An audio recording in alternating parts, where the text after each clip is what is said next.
Dites-moi aujourd'hui quel est le vrai nom de la Tour Eiffel. Est-ce que vous savez? Je pense qu'après avoir vu cette vidéo, tu vas vouloir la liker, la partager, la commenter, la télécharger, l'envoyer à tout le monde. Sincèrement, il n'y a pas information plus explosive que ce que je vais te dire aujourd'hui. Alors commençons l'explication. Lorsque tu arrives devant ce monument, tu as cette frise qui part de 2024, les Jeux Olympiques, et qui arrive jusqu'ici, 1898. On est d'accord?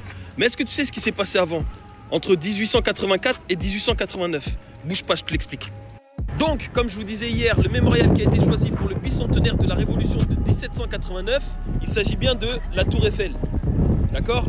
C'est notamment pour cette raison que la République française en a fait son symbole. Mais comme je vous disais, ce qu'on ne vous dit pas, on ne revient pas aux origines de cet édifice. C'est en 1885 que Eiffel ainsi que 3 autres ingénieurs qui se nommaient Nouguier, Koechlin et Sauvestre, ces 4 hommes ont déposé un brevet, le brevet 164364, puis proposé au concours justement des expositions universelles de Paris de 1889. Mais en 1884, quand ils en ont eu l'idée, savez-vous comment est-ce qu'ils l'ont appelé? Je vais vous montrer le premier croquis, d'accord?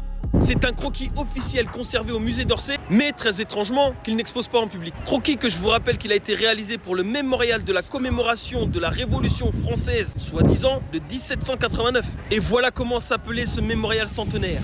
Ce mémorial se nommait Gallia.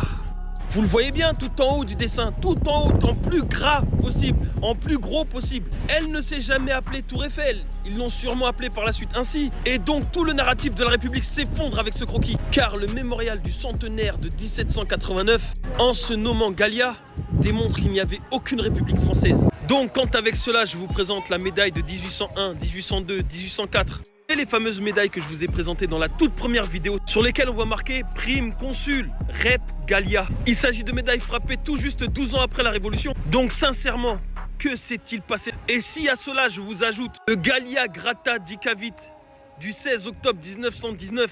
Vous savez cette inscription gravée à l'entrée de la basilique du Sacré-Cœur qui démontre que 1 an après la Première Guerre mondiale, Gallia était toujours en place. Je pense que désormais avec toutes ces preuves, il est temps de leur demander des comptes.